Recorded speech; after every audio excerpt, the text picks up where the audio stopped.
RTE short में कहते हैं, फुल फॉर्म हो जाता है राइट टू एजुकेशन एक्ट, आगे लगा सकते हैं 2009 नाम है इसका, RTE एक्ट 2009। आपसे बेसिक सवाल हम करते हैं, जो सवाल पूछ चुका है सीटेट कि शिक्षा का अधिकार अधिनियम कानून 2009 कब लागू हुआ। नाम है इसका 2009, लेकिन ये लागू हुआ 2010 में। जिस प्रकार से अभी राष्ट्रीय शिक्षा नीति 2020, नाम है इसका राष्ट्रीय शिक्षा नीति 2020, लेकिन लागू कब हुआ, 1 अप्रैल 2022। उसी प्रकार से शिक्षा का अधिकार अधिनियम एक कानून बना 2009 में दिसंबर में, लेकिन इसको लागू किया गया 1 अप्रैल 2010 से। पहला सवाल आपका यहाँ पे बन जाता है कि RTE एक्ट शिक्षा का अधिकार अधिनियम कब से लागू हुआ, तो 1 अप्रैल 2010। ऑप्शन में खाली 2010 भी रह सकता है, अप्रैल 2010 भी रह सकता है, 1 अप्रैल 2010 भी रह सकता है। ठीक है, हमें सिर्फ इस बात को समझनी है कि ये 2009 का एक्ट है, यानी 2009 में संसद से पास हुआ और इसे लागू किया गया 2010 में। लेकिन ये बनाने की नौबत क्यों आई, शिक्षा का अधिकार अधिनियम बनाने की नौबत क्यों आई, इसके पीछे के थोड़ा सा इतिहास को समझिए। हमारे देश की सरकार चलती है संविधान से। संविधान हमारा कानून का एक लिखित रूप है, जिसके तहत हमारे देश की पूरी शासन व्यवस्था चलती है। राज्य उस संविधान के अंदर सरकार के कुछ ड्यूटीज को लिखा गया है कि सरकार को कौन कौन सा काम करना है जनता के हित में, देश के नागरिकों के हित में कौन कौन सा काम करना है। इस बात को संविधान के भाग 4 में लिखा गया है। ठीक है, इसको हम लोग कहते हैं नीति निर्देशक तत्व, राज्य नीति के निर्देशक तत्व। तो राज्य नीति के निर्देशक तत्वों में ये लिखा गया है कि सरकार जनता के कल्याण के लिए समय समय पर अनेक नीतियां बनाएंगी, कानून बनाएंगे। मकसद क्या है, देश के विकास के लिए, जनता के कल्याण के लिए। उसी निर्देशक तत्वों में एक ये भी निर्देश दिया गया था कि सरकार अपने क्षेत्र के, अपने देश के अंदर, या राज्य सरकार अपने राज्य के अंदर सभी बच्चों को प्राथमिक शिक्षा मुहैया कराने की कोशिश करेगी। कहाँ लिखा हुआ है, भारत के संविधान में। किस भाग में, चौथे भाग में। ये सब याद रखना जरूरी नहीं है, वर्बली समझिए। चौथे भाग में राज्य के नीति निर्देशक तत्व में काम की सूची दी गई है कि राज्य सरकार के कौन कौन से दायित्व हैं, क्या क्या जिम्मेदारियां हैं। उनमें से एक जिम्मेदारी है कि सरकार अपने राज्य के अंदर बच्चों को, जिनकी आयु 6 से 14 वर्ष के बीच है, उनको प्रारंभिक शिक्षा मुहैया कराने का अवसर उपलब्ध कराएगी। नहीं, अभी ये सब बात नहीं हुई है। ठीक है, अब उसके बाद, लेकिन जब ये नीति निर्देशक तत्व में जो काम दिया हुआ है उसको सरकार की मर्जी चलती है, जब करें, जितना करे या ना करे, उनकी मर्जी। सरकार का तो ये भी काम है कि एकदम रोड हमेशा चिकनी रहनी चाहिए, लेकिन आपको चिकना रोड कहाँ में मिलता है, बिना पेमेंट पट्टी के रोड कहीं पर है। तो सरकार के बहुत सारे काम है। 7 निश्चय में सरकार ने, बिहार सरकार ने कह दिया इतना साल के अंदर हर घर नल का जल। नहीं है, पाइप लग गया है, पानी अभी तक नहीं आया है। तो जब नीति निर्देशक सिद्धांत जहाँ पर है, उसमें जो काम दिया हुआ है उसमें सरकार थोड़ी सी लापरवाही करती है, लेकिन नीति निर्देशक तत्व से इस लाइन को उठाकर लाकर दे दिया गया फंडामेंटल राइट में। संविधान के भाग 3 में आम नागरिकों को फंडामेंटल राइट, मौलिक अधिकार दिए गए हैं। ठीक है, हमारे 6 मौलिक अधिकार हैं, 6 के अंदर और कई मौलिक अधिकार हैं। उसी में एक अधिकार ये दे दिया गया, वहां से नीति निर्देशक सिद्धांत में जो बातें लिखी गई थी कि राज्य प्रत्येक बच्चे को प्रारंभिक शिक्षा उपलब्ध कराएगा। इस चीज को उठाकर लाके दे दिया गया भारतीय संविधान की धारा 21 में एक धारा जोड़ दिया गया 21A, और उस बात को उठाकर यहाँ लाकर दे दिया गया कि 6 से 14 वर्ष के बच्चे को निःशुल्क एवं अनिवार्य शिक्षा प्राप्त करना उसका अधिकार है।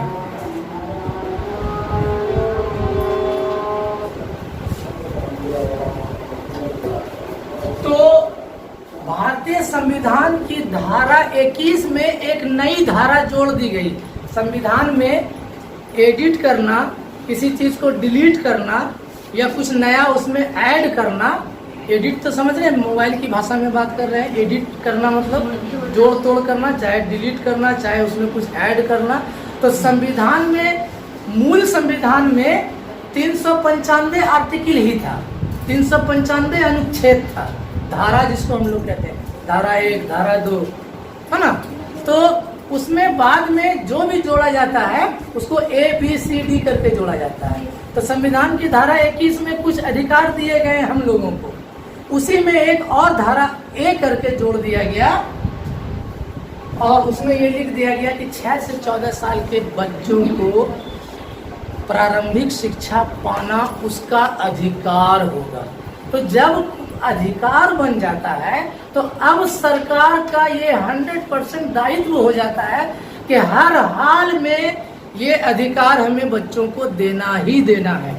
नीति निर्देशक तत्व में जब तक ये बात लिखी हुई थी तो सरकार अगरा मगरा रही थी, जैसे तैसे स्कूल चल रहा था, स्कूल के मैदान में भैंस चल रहा था, कोई दिक्कत नहीं है। लेकिन जब उसे अधिकार बना दिया गया तो अब जो है सरकार कन्नी नहीं कटा सकती है, मतलब समझ रहे हैं ना। अब सरकार कोताही नहीं बरत सकती है। अब हर हाल में इस एज के बच्चे को प्रारंभिक शिक्षा फ्री में देना उनका दायित्व बन जाता है। नहीं देने पर सरकार दोषी है। बच्चा चाहे तो सरकार के खिलाफ, विद्यालय प्रशासन के खिलाफ या लोकल अथॉरिटी के खिलाफ वो आवाज उठा सकता है, कानून का सहारा ले सकता है, न्याय का दरवाजा खटखटा सकता है। अधिकार में और आम ऑर्डर में यही फर्क है कि जो चीज़ आपका अधिकार है, अगर आपका अधिकार छीन रहा है तो आप सुप्रीम कोर्ट जाकर के अपना न्याय की गुहार लगा सकते हैं। क्लियर है। तो संविधान में 2002 ईस्वी में एक संशोधन किया गया। सन 2002 ईस्वी में संविधान में एक संशोधन किया गया। संविधान में 86वां संशोधन किया गया और ये संशोधन करके इस चीज को 21 में संशोधन करके धारा 21 में एक उपधारा 21A जोड़ दिया गया, जिसमें यह चर्चा की गई कि 6 से 14 साल के बच्चे को अनिवार्य एवं निःशुल्क शिक्षा देना राज्य का कर्तव्य है, दायित्व है। क्लियर है। आपसे यहाँ पर से एक सवाल उठ जाएगा, आ चुका है कि किस संशोधन, संविधान के किस संशोधन के तहत बच्चों को ये राइट मिला है। ठीक है, तो आपको याद रखना 86वां संशोधन, यानी इसके पहले संविधान में 45 बार एडिट का काम हो चुका था। ठीक ना, 45 नहीं, सॉरी 85 बार एडिटिंग का काम हो चुका है। ये 86वें बार में ये काम किया गया है ना, कि फंडामेंटल राइट बना दिया है। शिक्षा पाने का अधिकार पहले नहीं था बच्चों को, सिर्फ सरकार की ड्यूटी थी कि वो स्कूल वगैरह का व्यवस्था करे। लेकिन अब बच्चे का राइट हो गया है कि यहाँ पे हमें निश्चित तौर से आपको देना ही देना, नहीं देंगे तो हम कानून का सहारा ले सकते हैं, उसके पहले आप नहीं ले सकते थे। क्लियर है। तो यहाँ पर 3-4 ऑप्शन आपका ऑब्जेक्टिव बन जाता है। RTE एक्ट 2009 कब लागू हुआ, एक प्रश्न है ना। RTE एक्ट 2009 का आधार क्या है, यानी जब ये संविधान में संशोधन करके बच्चों को ये राइट बना दिया गया तो अब सरकार को छटपटी लगी कि अब तो इसको राइट मिल गया है, तो अब तो हमें जो है शिक्षा व्यवस्था का चुस्त दुरुस्त इंतजाम करना होगा। तो इसके लिए सरकार अभी तो सिर्फ संशोधन की, लेकिन अधिकार दे दिया गया बच्चों को, लेकिन अब इस अधिकार को बच्चों तक कैसे पहुंचाए और कौन पहुंचाएगा, ये भी राज्य की जिम्मेदारी है, सरकार की जिम्मेदारी है कि हमने जो संविधान में संशोधन करके बच्चों को ये राइट दे दिया, तो अब इस राइट का इम्प्लीमेंट कैसे होगा, बच्चा इसका उपयोग कैसे करेगा, कैसे हमारे स्कूल के टीचर काम करेंगे, कैसे प्रबंध कमेटी या कैसे सरकार इसका इंतजाम किस प्रकार करेगी, है ना। तो इसके लिए एक विस्तृत कानून अलग से बनाया जाता है। यहाँ सिर्फ संशोधन किया गया, लेकिन अब इसको इम्प्लीमेंट कैसे किया जाएगा, देश के हर स्कूल में इसको लागू कैसे करना है, तो इसके लिए एक गाइडलाइन बनाया जाता है। उसी गाइडलाइन को हम लोग कह रहे हैं शिक्षा का अधिकार अधिनियम 2009। इसी को ध्यान में रखते हुए एक कानून आया कि बच्चों को किस प्रकार से हम ये सुविधा मुहैया कराएं। इसके लिए हम एक कानून बनाते हैं। तो कानून बनी, कानून संसद में पास हुआ और उसको फिर 1 अप्रैल 2010 से पूरे देश में लागू कर दिया गया। तो अब इसके बारे में पूरा डिटेल्ड वर्णन है कि बच्चे को कैसे एडमिशन मिलेगा, कब एडमिशन मिलेगा, टीसी कैसे मिलेगा, एग्ज़ाम किस प्रकार होगा, टीचर के क्या दायित्व होंगे, स्कूल के क्या दायित्व होंगे, गार्जियन के क्या दायित्व होंगे, स्कूल से ऊपर जो अधिकारी होते हैं लोकल बॉडी, तो लोकल बॉडी के जो ऑथराइज पर्सन है उनके क्या दायित्व होंगे, निःशुल्क शिक्षा किस प्रकार मुहैया कराई जाएगी, सारे बातों का विस्तृत विवरण आपको मिलता है RTE एक्ट 2009 में। तो यह भी एक कानून का ही रूप है। संविधान तो पूरे कानून का हेड हो गया है ना, लेकिन उसके अनुसार देश में कैसे शासन होगा, इसके लिए अलग अलग विषय पर अलग अलग कानून बनता है। क्लियर है। तो शिक्षा का अधिकार अधिनियम 2009 का आधार कहलाता है ये संशोधन, कि जब उसको अधिकार बना दिया गया तभी तो ये जरूरत महसूस हुई कि भाई इसके लिए अब एक तो बड़े पैमाने पर गाइडलाइन बनाना चाहिए। जिस प्रकार से NCF में आप लोगों को हमने सिखाया कि राष्ट्रीय शिक्षा नीति तो बन जाती है, लेकिन उस शिक्षा नीति, अभी एग्जाम्पल के रूप में राष्ट्रीय शिक्षा नीति 2020 बन के लागू है, 2022 में लागू हो गया, लेकिन अब इसको लागू करने के लिए एक गाइडलाइन एक अलग बनेगा, फिर एक नया गाइडलाइन आएगा कि किस कानून को, इसके राष्ट्रीय शिक्षा नीति में जो जो प्रावधान किए गए हैं, इस प्रावधान को कैसे लागू किया जाए, किस प्रकार लागू किया जाए, पहले कौन सा पाठ लागू किया जाए, या इकट्ठे सब चीज को लागू कर दिया जाए, या धीरे धीरे लागू किया जाए। इसके लिए NCERT गाइडलाइन तैयार करेगी। उसी गाइडलाइन को हम लोग पढ़े थे NCF के नाम से, नेशनल करिकुलम फ्रेमवर्क 2005 हम लोगों ने पढ़ा है ना। तो अब जो नई शिक्षा नीति 2020 जो 22 में लागू हुई, इसको लागू करने के लिए भी एक नया NCF आ जाएगा। नाम कुछ और भी हो सकता है, ठीक ना, लेकिन एक नया गाइडलाइन आपके सामने फिर साल 2 साल के अंदर आ जाएगा। क्लियर है। तो इसीलिए नई शिक्षा, जब बच्चों को ये अधिकार दे दिया गया, धारा 21, यहाँ पे एक सवाल और बन जाता है कि संविधान के किस अनुच्छेद के तहत बच्चों को शिक्षा पाना उसका अधिकार है। तो आपको कहना है 21A, या 21A की जगह पर 21 क भी रहेगा तो वही माना जाएगा। हिंदी में, इंग्लिश और हिंदी दोनों भाषा में संविधान लिखा हुआ है। हाँ, धारा तो हम लोग बोल रहे हैं, संविधान के उसको जो गिनती है ना, उसको अनुच्छेद ही बोला जाता है। भारतीय पुलिस व्यवस्था में जो होता है ना, उसमें धारा बोला जाता है, ठीक है। तो इसमें जो है ना आर्टिकल ही बोला जाता है या अनुच्छेद बोला जाता है। नहीं, हमने अच्छा किया पूछ लिए। धारा कहा जाता है, भारतीय दंड संहिता जो है उसमें धारा बोला जाता है। धारा 1, धारा 2, धारा 3 नहीं बोलते। धारा 44 लागू है, मतलब धारा 144 लागू है। अब धारा 144 में क्या प्रावधान है कि आप 5 आदमी एक साथ बाहर नहीं टहल सकते हैं, रात में 10 बजे के बाद बाहर नहीं जा सकते हैं। ये हुआ धारा 44 में, 144 में ये प्रावधान है। इसलिए कहा जाता है कर्फ्यू लग गया, अरे अंदर चलो, समझ रहे हैं ना। उसी प्रकार से संविधान में जो 1 से लेकर 395 तक सूची बना हुआ है कानून का, उसको धारा नहीं कहते हैं, अनुच्छेद कहते हैं, आर्टिकल कहते हैं। हम लोग समझाने के लिए धारा वर्ड इस्तेमाल कर रहे हैं। क्लियर है? तो एक सवाल आपका यहाँ बन जाता है कि संविधान के कौन से आर्टिकल में ये बात लिखा हुआ है कि 6 से 14 साल के बच्चों को निःशुल्क और अनिवार्य शिक्षा पाना उसका अधिकार होगा? 21। फिर आपसे पूछ सकता है कि ये अधिकार को कब बनाया गया? तो 2002 में 86वां संवैधानिक संशोधन में। क्लियर है? अच्छा, आपसे फिर ये सवाल पूछा जा सकता है कि RTE एक्ट जो है ये किस स्तर की शिक्षा के लिए है?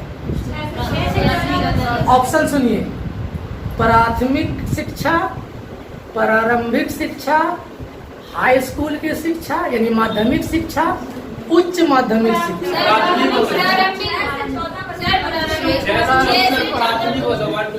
आइए एक कंफ्यूजन को और दूर कर लेते हैं। कुछ लोग प्राथमिक और प्रारंभिक को एक ही समझते हैं।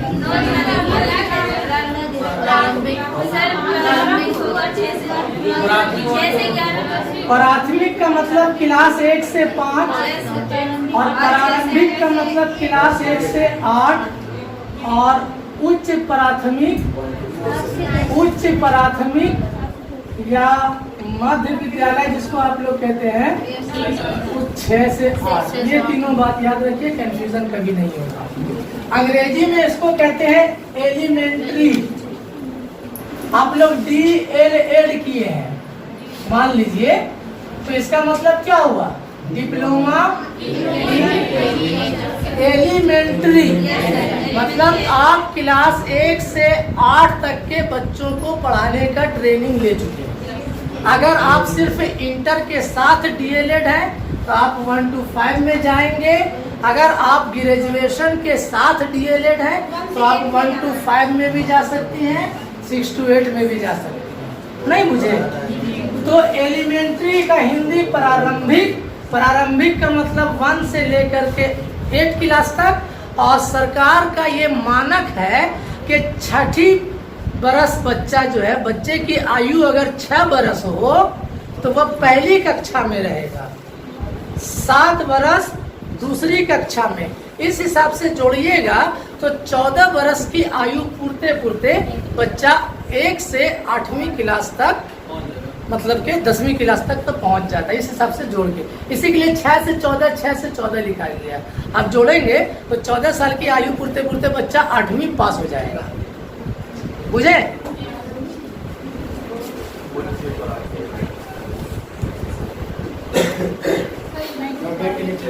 चलिए, और किसी को यहाँ तक में कोई कंफ्यूजन? यहाँ पर से 4-5 क्वेश्चन सीटेट में क्या? हाँ, उसका आंसर प्रारंभिक हो जाएगा। प्रारंभिक हो जाएगा। ठीक, चलिए आगे बढ़िए, समय को देखते हुए। ये तो था RTE एक्ट की पहले की थोड़ी सी बुनियादी बातें। शिक्षा का अधिकार अधिनियम कौन है ना, शिक्षा का अधिकार अधिनियम से जुड़ा हुआ कुछ बेसिक बातें जिनकी जानकारी हम लोगों को रखनी जरूरी थी। अब हम आते हैं RTE एक्ट के अंदर। यही है RTE एक्ट का प्रतिलिपि, है ना, प्रिंट आउट आप लोगों ने किया होगा। यही पूरा, जब भी सरकार कोई कानून बनाती है तो कानून का जो ये प्रति है पेपर में आप देखेंगे भारत सरकार गजट ऐसे करके एक बड़ा समुच्चय पेज में आएगा। भारत सरकार का गजट, या बिहार का अगर कोई निकलेगा तो लिखा हुआ रहेगा बिहार गजट। यानी सरकार जब किसी कानून गजट तो राइटिंग पर ध्यान नहीं दीजिए, स्पेलिंग पर ध्यान नहीं दीजिए, हिंदी कमजोर है मेरा, जान रहे हैं। भारत सरकार का गजट, गजट का मतलब होता है कानूनी पत्र, कानूनी आदेश, ठीक है, कानूनी पत्र। जब सरकार कानून कोई बनाती है तो कानून का प्रतिलिपि तो उसके विभाग में रहता ही है, साथ ही साथ वो आम जनता के लिए पेपर वगैरह के माध्यम से छाप देती है। ठीक है, यहाँ भी आपको लिखा हुआ होगा, नहीं लिखा हुआ, चलिए कोई दिक्कत नहीं। आइए अब हम लोग इसके अंदर जब चर्चा करते हैं तो ये लिखा हुआ है शिक्षा क्या लिखा हुआ है, निःशुल्क और अनिवार्य बाल शिक्षा का अधिकार अधिनियम। यहाँ पर फिर एक सवाल बन जाता है कि RTE एक्ट का पूरा नाम क्या है। RTE एक्ट का पूरा नाम क्या है, बोलिए। ये भी आपको ऑब्जेक्टिव में आ सकता है और एक एक वर्ड आगे पीछे करके आपको परेशान कर सकता है। निःशुल्क और अनिवार्य बाल शिक्षा। नहीं, गलत हो गया, शिक्षा का अधिकार। गलत हो गया। यहाँ लिखा हुआ है, इसी के लिए बोले थे निकाल के देखिए। निःशुल्क एवं अनिवार्य शिक्षा का, नहीं, अनिवार्य बाल शिक्षा का अधिकार अधिनियम 2009। अब आपको ऑप्शन क्या देगा, देखिए क्वेश्चन किस प्रकार से देगा। RTE 2009 का विस्तारित नाम या पूरा नाम क्या है। एक ऑप्शन में ये रहेगा, देखिए दूसरा ऑप्शन कितना कंफ्यूज करेगा, इसको पहले कर देगा, इसको बाद में कर देगा, अनिवार्य एवं निःशुल्क। आप वहाँ पे कंफ्यूज हो जाइएगा कि सर जो पढ़ाए थे तो निःशुल्क एवं अनिवार्य बोले थे कि अनिवार्य एवं निःशुल्क बोले थे। इसलिए आपको कह रहे हैं कि छोटी छोटी बात को आपको ध्यान रखना है, ठीक ना, कि पहले निःशुल्क फ्री और अननेसेसरी बाल शिक्षा का अधिकार अधिनियम 2009। इस अधिनियम का पूरा नाम या इस अधिनियम का जो सही नाम, पूर्ण नाम यही है, आपको मुज़बानी याद रखना है। पहले निःशुल्क एवं अनिवार्य बाल शिक्षा का अधिकार अधिनियम 2009। शॉर्ट में भले वो लिख दे RTE एक्ट का पूरा नाम क्या है, ऐसे लिख सकता है आपको, ठीक है। RTE एक्ट 9 का पूरा नाम क्या है, या अंग्रेजी भी लिख सकता है RTE एक्ट, या शॉर्ट में खाली RTE 2009 का पूरा नाम क्या है, विस्तारित रूप क्या है।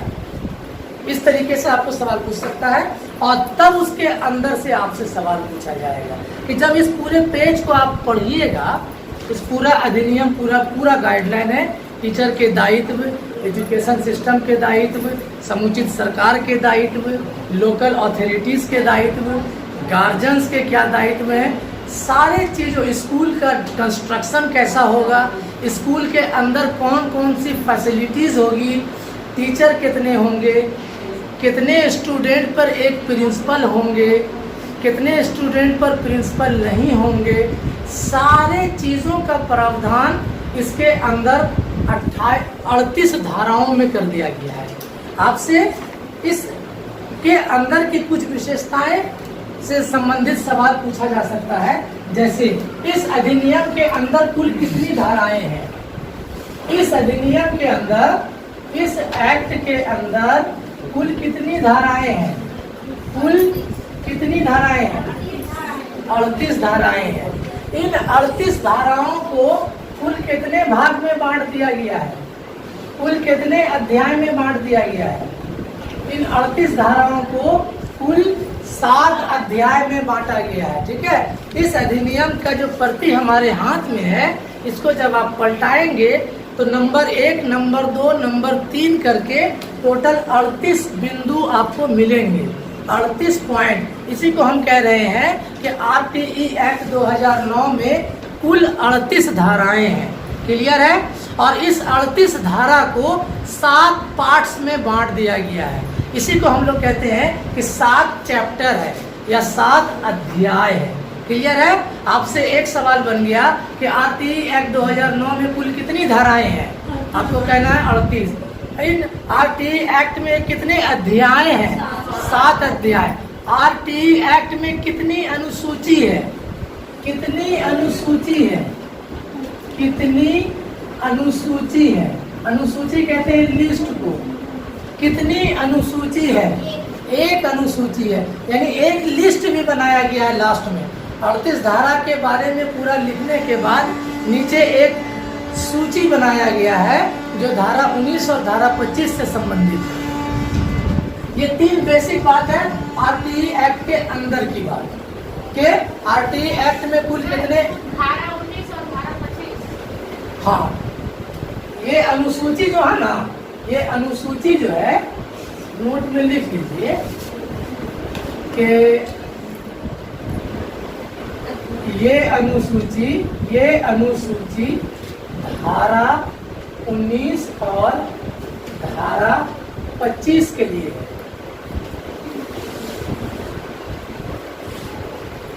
जब अभी हम लोग एक लाइन से, अब हम लोग क्या करेंगे, एक लाइन से 1 से लेकर के 38 धाराओं को समझेंगे कि कौन सी धारा में क्या प्रावधान किया गया है। और आपको याद रखना पड़ेगा, जैसे आपको सवाल आ सकता है कि आरटीई के किस धारा के तहत बच्चे को विद्यालय से टीसी पाना बच्चे का अधिकार है, ठीक ना, 5 धारा 5 है। फिर कहेगा कि आरटीई के किस धारा के तहत शिक्षक के दायित्वों का वर्णन किया गया है, आरटीई के किस धारा में शिक्षक के दायित्वों का वर्णन किया गया है।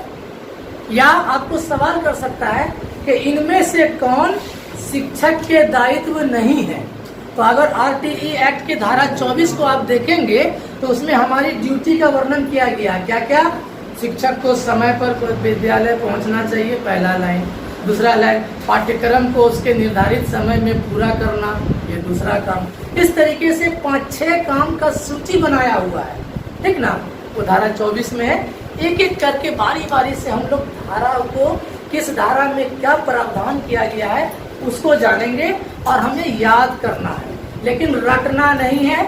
यहाँ पर ही आपको याद करा दिया जाएगा। पहले हम लोग क्या करेंगे, एक लाइन से सभी धाराओं को, उसमें क्या प्रावधान है उसको शॉर्टकट में जानेंगे। इसमें आपको डिटेल मिलेगा, इसको आपको भर्ती करवाने के लिए इसी के लिए कहा गया है कि यहाँ पर हम शॉर्ट में लिखेंगे। जैसे हम क्या लिखेंगे कि धारा 1 से शुरू करें कि चलिए आइए धारा 1 में क्या लिखा हुआ है। तो धारा 1 हम यहाँ पे सिर्फ लिख देंगे नाम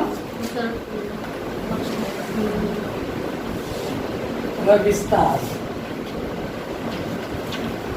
नाम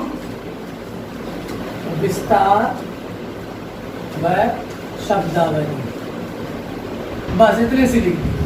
लेकिन अब ये नाम क्या, विस्तार क्या, शब्दावली क्या, इसको हम अभी मौखिक समझाएंगे और डिटेल आपको इसके अंदर मिलेगा, है ना। लेकिन इतना से समझा देंगे कि फिर आपको इसको पढ़ने की आवश्यकता नहीं पड़ेगी, ठीक है। बारी बारी से हम लोग 7 अध्याय यानी 38 धाराओं के बारे में समझेंगे। आज जहाँ तक हो सकेगा टालेंगे, उसके बाद फिर नेक्स्ट क्लास में इसको पढ़ेंगे। यहाँ तक समझने में कोई दिक्कत? हम लोगों को यहाँ पर 3 बिंदु मुख्य रूप से जाना कि शिक्षा का अधिकार अधिनियम 2009 की कुल कितनी धाराएं हैं, 38। इन 38 धाराओं को कुल कितने अध्यायों में बांटा गया है और उसमें कितनी सूचियां बनाई गई है और यह सूची कौन सी धारा से संबंधित है।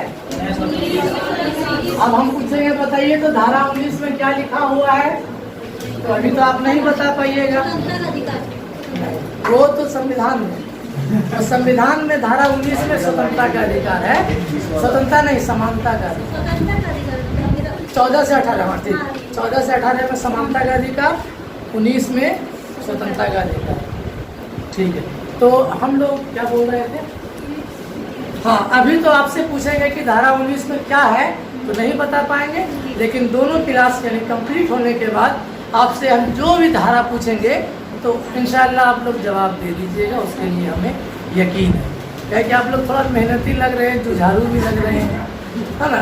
नहीं है तो आपको महंगा तब करना है, क्या कि हम लोग फुल फ्री होने वाले हैं, गर्मी छुट्टी होगा 24 घंटा। आप लोगों को याद है ना, बताए थे कि क्लास को, तैयारी को, कोई भी अचीवमेंट अगर पाना है तो रग रग में समा लीजिए उसको, है ना। यानी सोचिए भी तो वही दिमाग में आए। जैसे बच्चे में हम लोग दिन भर अगर जो भी चीज़ खेलते खेलते सोए तो रात में नींद में बौखते थे, वही सब चीज़ बोलते थे, है ना। अभी भी कुछ लोग बड़बड़ाते होंगे, रातें में घूमती है। कोई बच्चे को देखिएगा तो नींद में है, रात में 2 बजे मैंने लीजिए मेरा होमवर्क चेक कीजिए, लीजिए मेरा होमवर्क चेक कीजिए। यानी उसको इतना ये हो गया है कि लग रहा है स्कूल नींद में भी बन, स्कूल में होता है ना ऐसा, बच्चे में हम क्या देखते थे सपना पता है? सो के उठे, बिस्तर पे खोजे पैसा कम।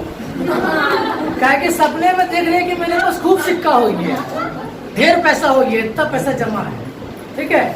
छक जाए 2 बार 3 बार ऐसा हुआ, चौथे दिन क्या कर रहे कच्चे नींद में, जैसे पैसा आया ना, देखा आज बड़ा सपना, फिर पैसा आया, कस के पकड़े हुए हैं, और उसके बाद नींद को खोल रहे हैं, मुट्ठी कुछ नहीं। ऐसा हुआ आप लोगों के साथ? नहीं हो जाता है। देखिए मेरा जब भी सपना देखा भूलते वाला देखा। चलिए यहाँ तक समझने में कोई दिक्कत किन्हीं को? समझ में आ रहा आपको? क्या क्या समझे अभी तक बताइए। तो सिंपल क्वेश्चन पूछ रहे हैं, डरना नहीं है, भयभीत नहीं होना है। हम लोग इन लोगों को पढ़ा दिए हैं कि गलतियां करना जरूरी है कि नहीं जरूरी है? गलतियां करना जरूरी है, ठीक है। इसलिए अगर गलती हो भी जाए तो खुश होना है, शर्माना नहीं है। तो जल्दी से आप बता दिए कि RTE एक्ट कब लागू हुआ? यही कॉन्फिडेंस हमें चाहिए, है ना। आप बताइए, बीच वाली न्यू स्टूडेंट, कुल कितनी धाराएं हैं? न्यू स्टूडेंट बोल रहे हैं, न्यू स्टूडेंट 4 है, कुल 38 है। चलिए गुलफ्सा बताएगी इन 38 धाराओं में कितने भागों में बांट दिया गया? 7। उसको अध्याय कहते हैं, चैप्टर, है ना। अब आइए ध्यान से समझिए, अध्याय 1। अध्याय 1, इस अध्याय का नाम है प्रारंभिक। इस अध्याय का नाम है प्रारंभिक। इसके अंदर 2 धारा है, इसके अंदर धारा 1 और धारा 2। यानी यहाँ नहीं लिख करके आप यहाँ भी लिख सकती हैं, धारा 1 एवं 2। आइए अध्याय 2 में आइए। अध्याय 2, अध्याय 2 का क्या नाम है? अध्याय 2 का क्या नाम है बताइए, देख लेते हैं, हम ही भूल गए।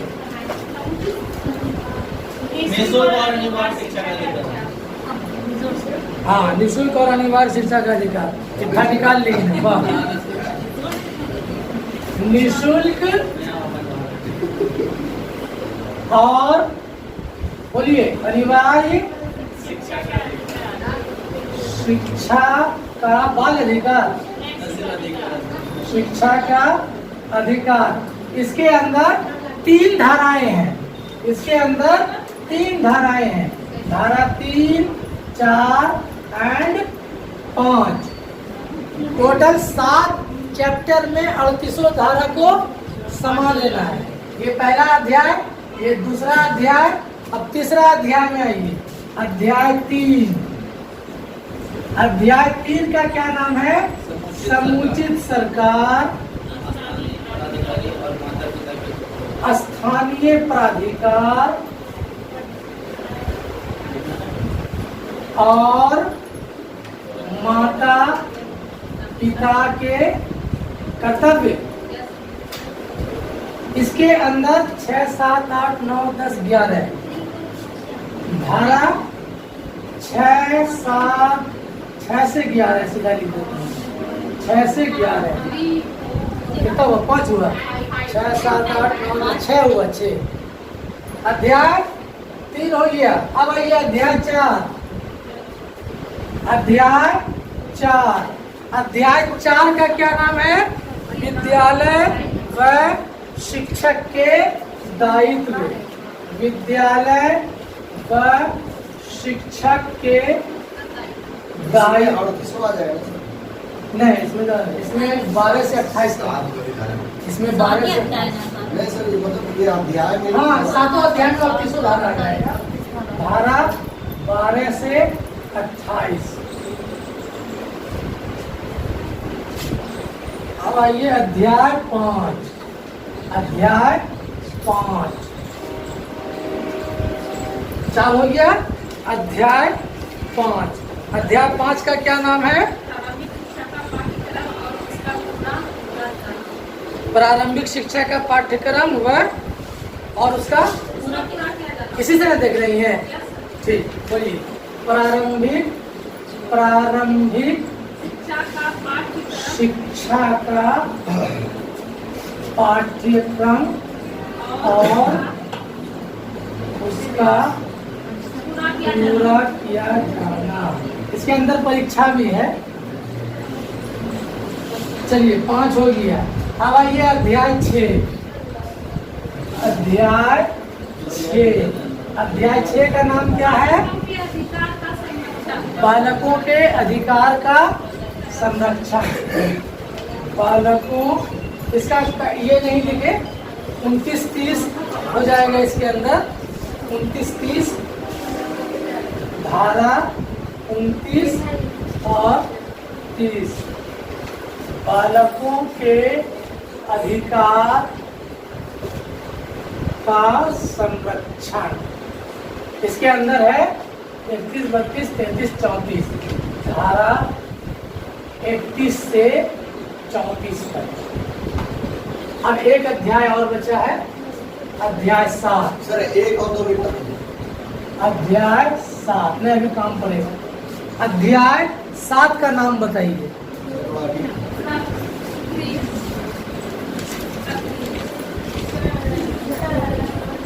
प्रकीर्णन लिखा हुआ होगा, प्रकीर्णन।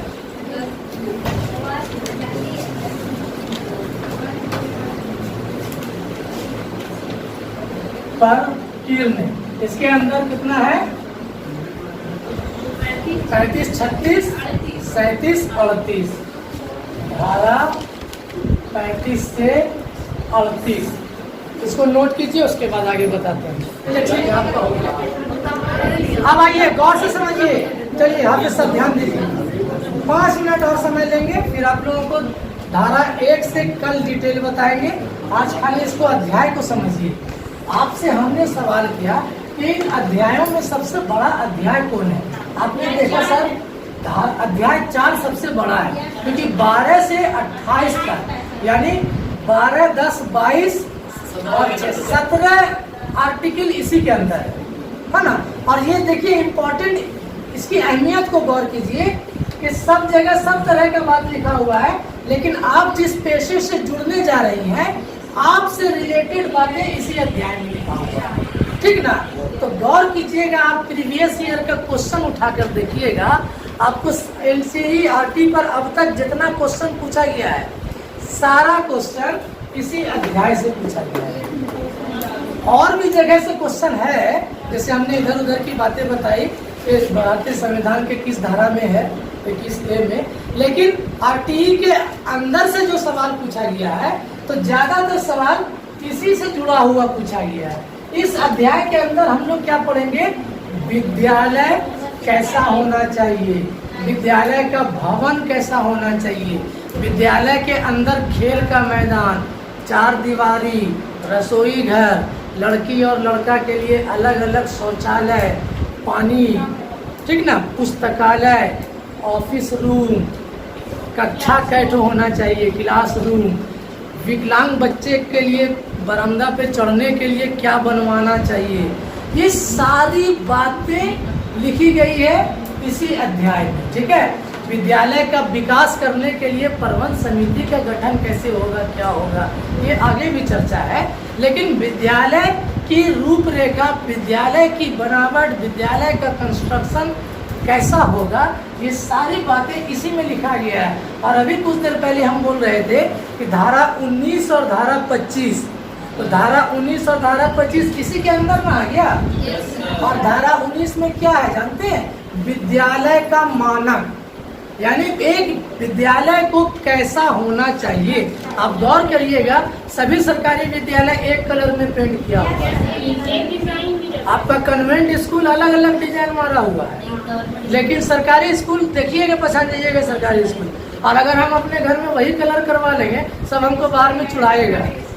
सरकारी स्कूल का रंग करवाया, स्कूल से चुरा के लाया रंग, क्या नहीं बुझे। यानी पहचान बन गई है वो कलर सरकारी विद्यालय का।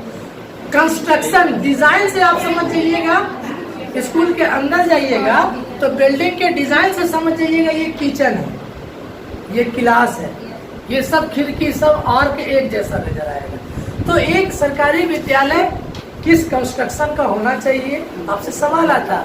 विद्यालय की बिल्डिंग किस आकार की होती है? V आकार, U आकार, L आकार, U आकार। ये सारी बातें हम लोग पढ़ेंगे इस अध्याय में, है ना। और शिक्षक के दायित्व, टीचर्स, गवर्नमेंट टीचर का क्या क्या दायित्व है, स्टूडेंट को कैसे बिहेव करना, बच्चे को मारना है कि नहीं मारना है, बच्चे को कितना पढ़ाना है, कैसे पढ़ाना है, वेतन कितना मिलेगा, ट्रेनिंग कब मिलेगा कि नहीं मिलेगा। यानी वेतन, सेवा, ट्रेनिंग, कर्तव्य टीचर के सारी चीज़ों को इसी अध्याय में पढ़ना है। और आपसे सवाल इसी से रिलेटेड आता है। अभी जब शुरू क्लास के समय हमने पूछा आपसे कि टीचर को कौन कौन सा काम करना चाहिए, इनमें से कौन कौन काम कर सकता है टीचर, आपने बताया सर जनगणना करवा सकती है सरकार, आपदा के समय हमसे काम ले सकती है सरकार, है ना। और क्या बताएं आपने, चुनाव से संबंधित कार्य करवा सकती है सरकार। पढ़ाने के अलावा ये 3 काम हमसे सरकार करवा सकती है, ये करना हमारा दायित्व है। कौन से आर्टिकल में लिखा हुआ है वो यहाँ पढ़ेंगे हम लोग कि धारा 24 में है, फिर 25 में है। 25 में तो खैर छात्र शिक्षक का अनुपात लिखा हुआ है। तो ये सारी धाराओं को हम लोगों को ध्यान से पढ़ना है, याद रखना है, ठीक है। कल से हम लोग, आज के लिए इतना ही रहने देते हैं, कल से हम लोग बारी बारी से एक एक धारा और उस धारा के अंदर क्या प्रावधान किया गया है किसको पढ़ेंगे। ये नाम याद रखना जरूरी नहीं है कि सर अध्याय 4 का क्या नाम है, तो अध्याय 4 का विद्यालय और शिक्षक के दायित्व में नाम है, ये नाम याद रखना जरूरी नहीं है। ये भी आपको याद रखना जरूरी नहीं है कि चौथे अध्याय में कितना से कितना धारा है, ये भी इम्पोर्टेंस नहीं रखता है। इम्पोर्टेंस ये रखता है कि किस धारा में कौन सा प्रावधान किया गया है ना। विद्यालय में बच्चों को टीसी मिलेगा किस धारा के तहत, साल में किसी भी महीने में बच्चा एडमिशन ले सकता है किस धारा के तहत, जब चाहे बच्चा स्कूल छोड़ सकता है। स्कूल जाने के लिए, एडमिशन लेने के लिए बच्चे को कोई आधार कार्ड, कोई जाति प्रमाण पत्र, कोई जन्म प्रमाण पत्र की आवश्यकता नहीं है, एकदम ऐसे ही एडमिशन लेने का उसको राइट है। किस धारा के तहत, ये सब सवाल आपको पूछा जाएगा, है ना। तो इन सब बातों पर कल हम लोग चर्चा करेंगे, ठीक है। आज के लिए इतना ही रहने देते हैं। और आप लोग अपना अपना इसको प्रिंट निकाल लीजिए RDE का और घर में सेल्फ स्टडी करके आइए।